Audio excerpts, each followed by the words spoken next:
Bonjour, je m'appelle Lucie, je suis en service civique à la mission locale rurale du Grand Plateau Picard et aujourd'hui je te retrouve pour une nouvelle vidéo spéciale déconfinement, seuls, ensemble. Aujourd'hui je voulais commencer avec toi une nouvelle série de vidéos sur l'entretien d'embauche. L'entretien d'embauche. Alors l'entretien d'embauche c'est toute une histoire. Le jour de l'entretien d'embauche c'est un grand jour parce que tu es arrivé là déjà, tu as fait tout un voyage. C'est-à-dire que tu as cherché les offres d'emploi. Tu as répondu à sûrement plusieurs offres d'emploi. Enfin, tu as été sélectionné pour un entretien d'embauche. Et là, c'est le jour où, enfin, tu le passes. Alors, la plupart d'entre vous, d'entre nous, on est stressé ce jour-là, forcément. Parce qu'on veut vraiment ce travail, sinon on ne se présenterait pas. Ou alors on en a vraiment besoin, ou les deux. Et souvent, il y a de la concurrence, donc on se dit, faut vraiment que j'assure, faut pas que je fasse de bêtises, faut que je fasse attention à ce que je dis, à ce que je dis pas, comment je me comporte. Donc ça fait beaucoup de stress, beaucoup de pression, parce que l'enjeu est grand.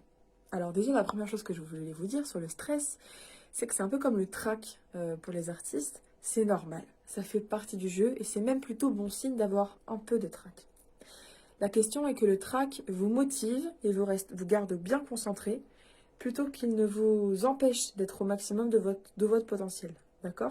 Donc, il ne faut pas se dire « Oh, j'ai du trac, c'est horrible, je ne vais pas y arriver ». Non, mais réussir à dompter votre trac. C'est un peu comme un feu, quoi. Il ne faut pas que le feu devienne un incendie, mais il peut aussi donner de la force et de la chaleur à votre présence.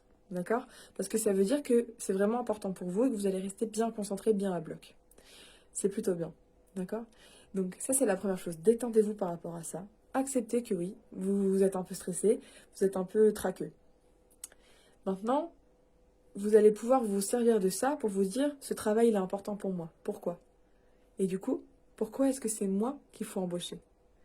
Donc, parce que c'est important pour vous, parce que vous avez conscience des enjeux, parce que vous allez être capable d'y faire face, et que si peut-être il vous manque encore de l'expérience ou des compétences, vous allez les apprendre, parce que vous allez sûrement peut-être avoir une petite formation au début, où vous allez pouvoir observer et acquérir de nouvelles compétences. Donc ça, c'est la toute première étape, c'est de conscientiser et d'apprendre à travailler avec son trac. D'accord? Donc il y a plein d'autres choses. Je vais vous parler du stress, de la confiance en soi, de l'image qu'on renvoie, plein de choses. C'est le début d'une nouvelle série. N'hésitez surtout pas, s'il vous plaît, ça me ferait plaisir à poser vos questions, à donner vos idées concernant l'entretien d'embauche dans les commentaires, les expériences que vous avez eues, voilà, tout ce dont vous pouvez avoir besoin et que vous avez envie de partager. Prenez soin de vous, attention aux conseils de sécurité et à très bientôt pour une nouvelle vidéo. On reste seuls, ensemble.